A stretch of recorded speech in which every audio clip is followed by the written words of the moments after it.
Back, folks. It is time for more Power Rankings Overwatch League Season 2. Last week, or 2 days ago ish, we went through 16 through 15. Now we're going to be covering 15 through 11 today.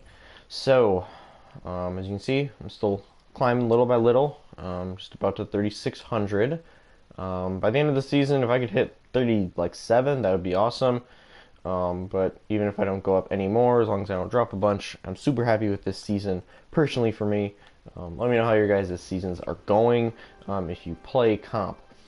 Alrighty, so quick recap from last time. We had Florida Mayhem coming in at 19, Chengdu Hunters 19, Washington Justice 18, Toronto Defiant 17, and Boston Uprising 16. So, we won't talk about that much because I did a bunch last video. So we're going to hop right in to number 15. And the number 15 team is the Paris Eternal.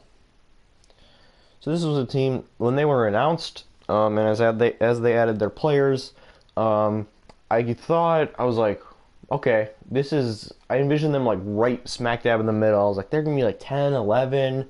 But then as like other teams came in, I was like, well, and then like once I saw their final roster solidify, I was like, okay. So quick run through for the roster. In terms of former Overwatch League players, they have Soon, very good player for the LA Valiant last season. Shadowburn played for Philadelphia Fusion last season. And that is it. Those are the two Overwatch League veterans. But a bunch of the other players have played Fincy was on the LA Valiant as well, but he just like didn't play pretty much at all. But the rest of these players have a lot of experience. Supports, you have Gray, Cruz, and Hip. All solid players. They'll do a good job. Other DPSs besides Soon and Shadowburn, they have Dane and Nikado. And Nico used to be known for his Genji play, then became kind of like a diva. Now a lot of Brig with Goats coming in. So we'll see what he does. And then for tanks, they have LH Cloudy, Fincy, and Ben Best. Ben Best will be fulfilling main tank duties, and then maybe Fincy will be on off tank. I'm not quite sure yet how they'll shake off. So it's like this is the European roster. This is like the European mega roster. And I was like I said when they announced, I was like, okay, they're gonna have really good chemistry. They're gonna speak the same or very similar language, so that's not gonna be too much of a problem. They have like coaches that know the players and have been with some of the players. So like, okay, this team's gonna be really solid. They're gonna be right there like competing for a playoff spot. And then the more I looked at them, I was like, wait a minute. They're kind of the full European roster, but without the best Europeans. They have Soon, who's definitely up there, and then Shadowburn. I guess, I mean, he's Russian. It's of course in Europe and in Asia, but for this, I'll count him as European. But I'm like, wait a minute. A couple of the real carries for like the European team, like the France team, for the World Cup, Poco, he's still on the Philadelphia Fusion. I think that's a huge, not loss, but it's huge to not get him, because he's such a good diva and Zarya. You would obviously love to have him. Unko, great Zen player. He's on the Dallas Fuel. So I feel like they definitely lose a little bit of that. They lose a little bit of the luster because they don't have a couple of those like really good players. If they had those to like kind of round out the roster, I'd definitely have them higher. But as they sit right now, I think they'll be good. Soon and Shadowburn I feel they both have carry potential. What would worry me the most about them is the tank line. I think Ben Best is a good player. But tank play is so important in Overwatch League, and I think that there's a lot of teams that have the upper hand on their combination.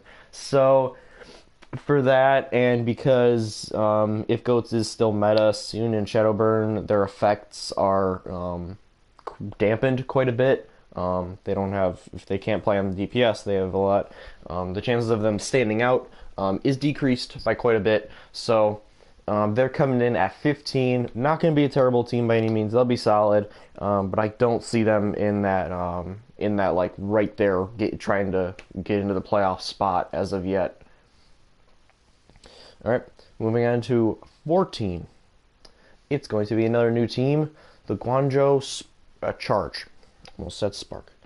Guangzhou Charge, and if I mispronounce that, and you are like from there or you're Chinese, I do apologize.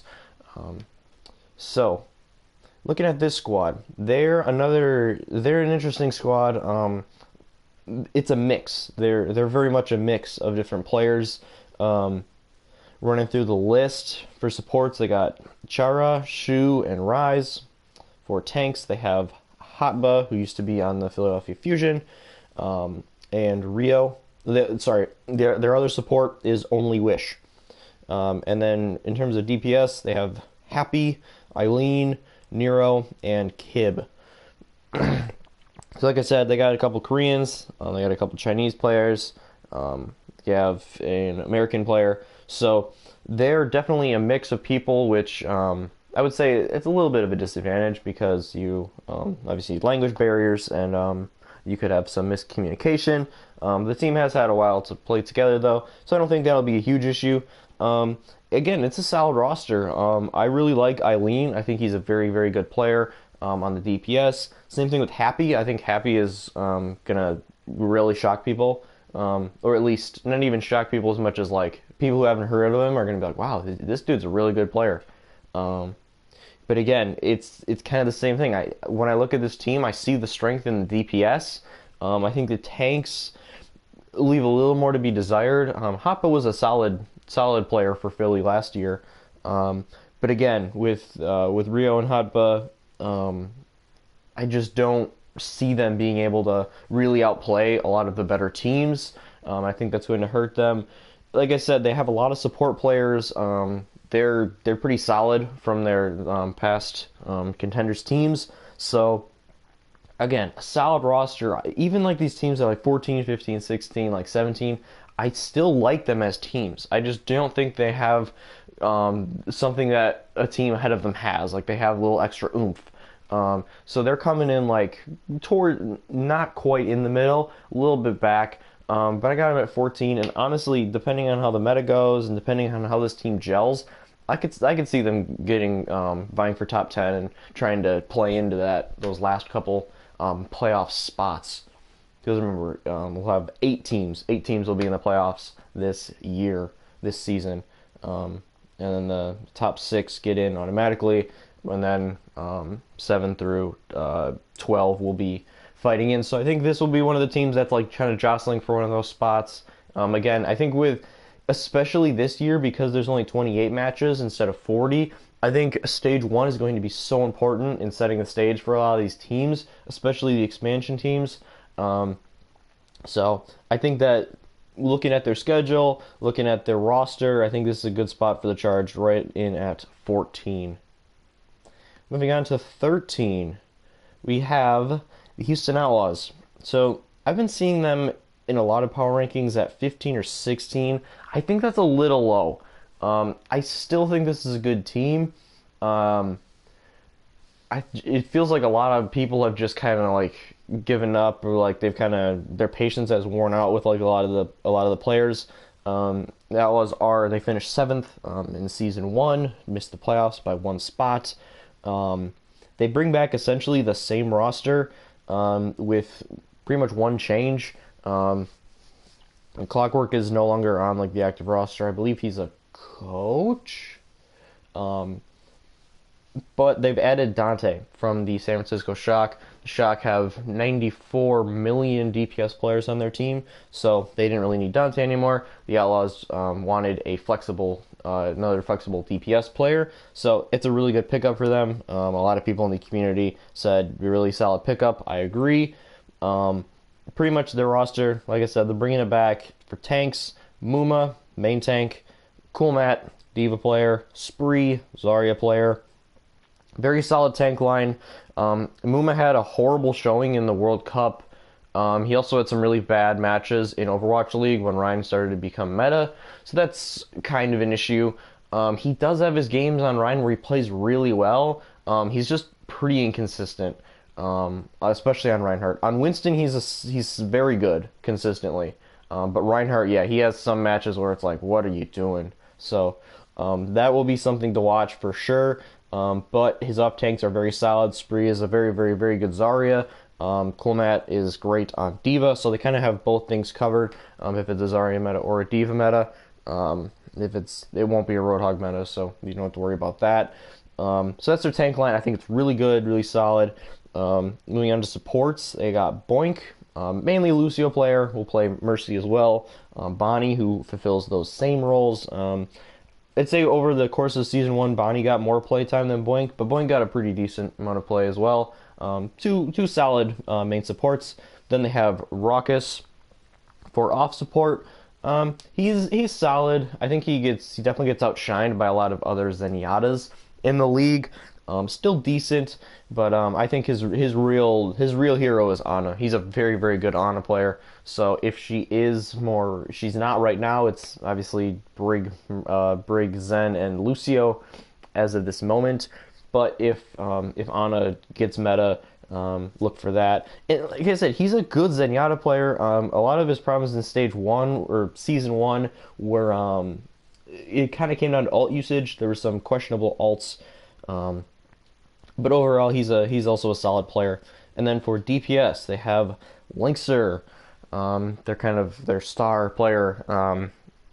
He is very, very good. Tons of potential.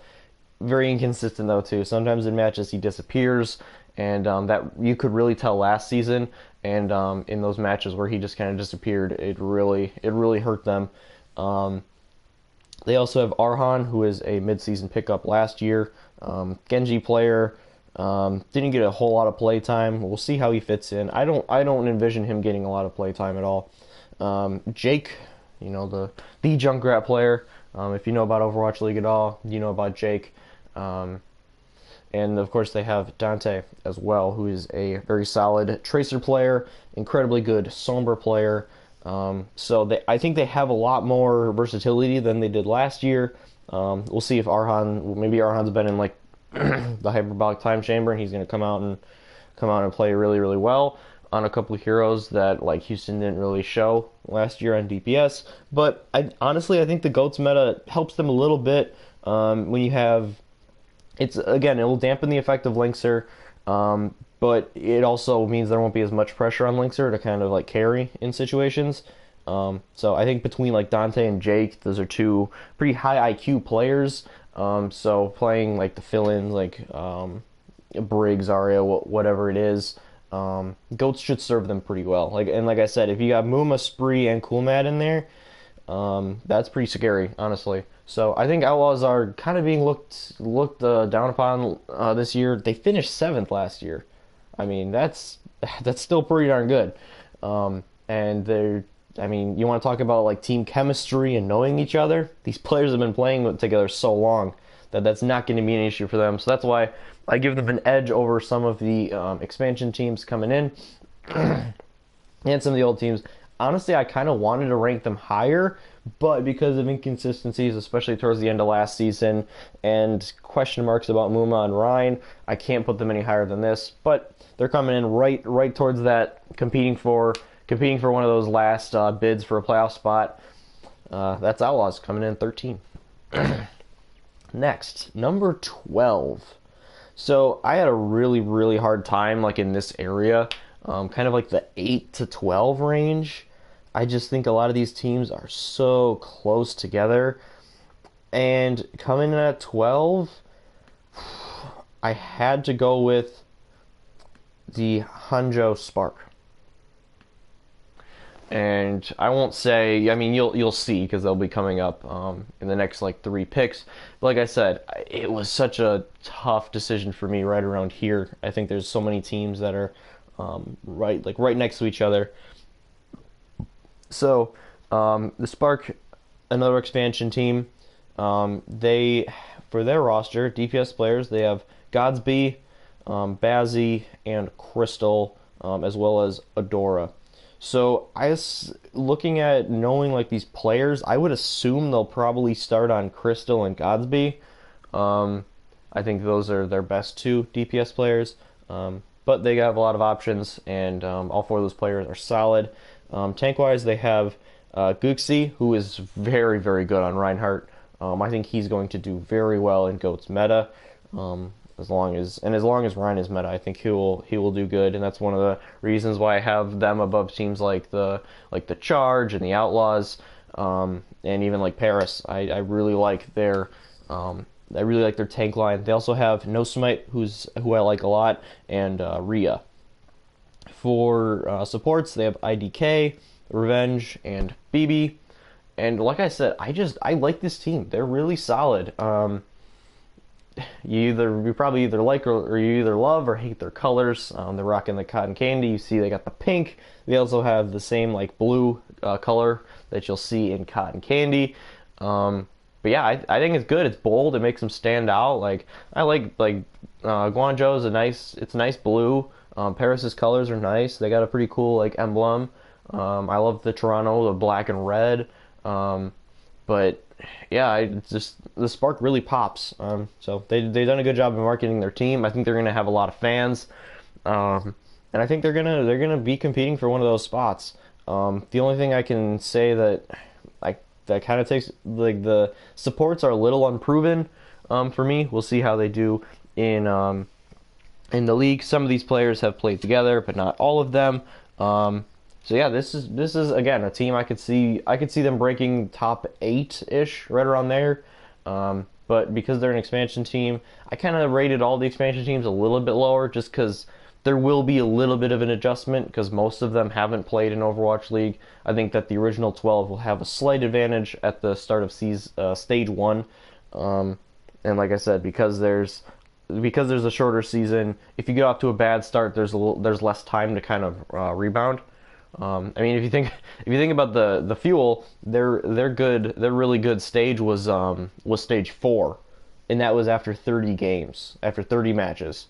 There's only 28 in this entire season, so stage 4 wouldn't have even existed. So, like I said, maybe a little bit slow on the gate, but this is a very solid team. Again, this team is good enough to compete for a playoff spot. Honestly, I think at 14 down, everybody from the Charge and better can compete and make a playoff spot potentially. That's how tightly I think that these middle teams are. So yeah, got Spark coming in at 12, and number 11, the final team for this video. Again, I just looked and looked and looked and hemmed and hawed. And I have to go with Shanghai Dragons. And I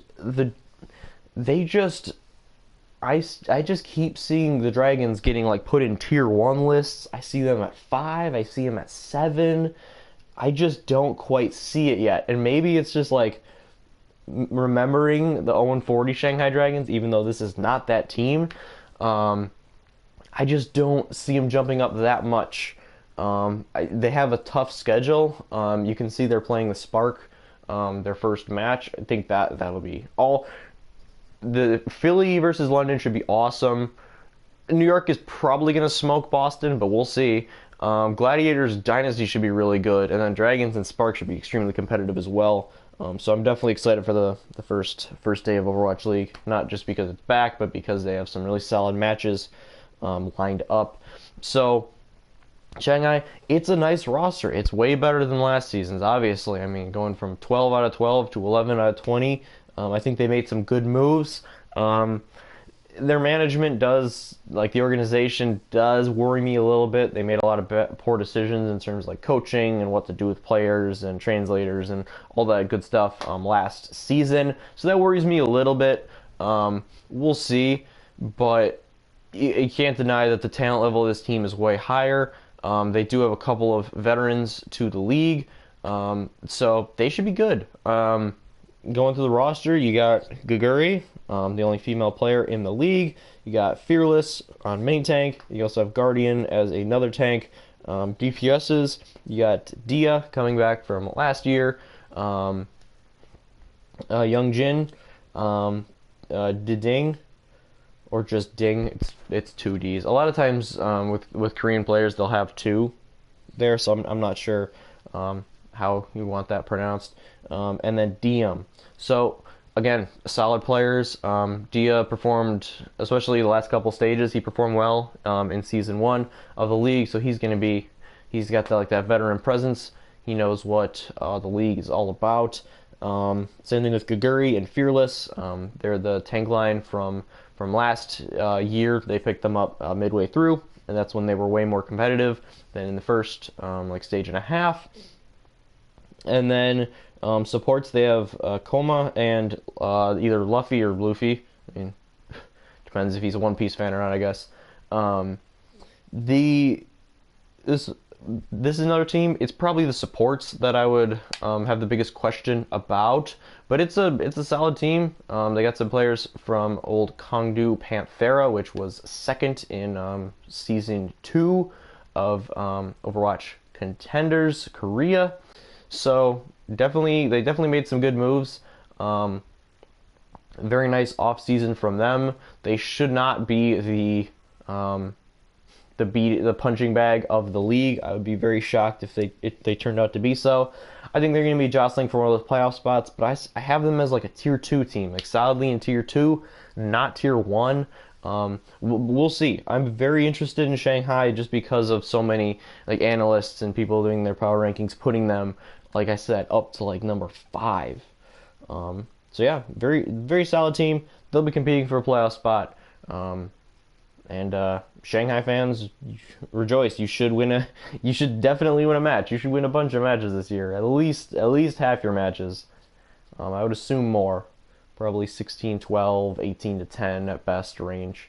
So yeah, like I said, they're the teams at this point, they're getting really good.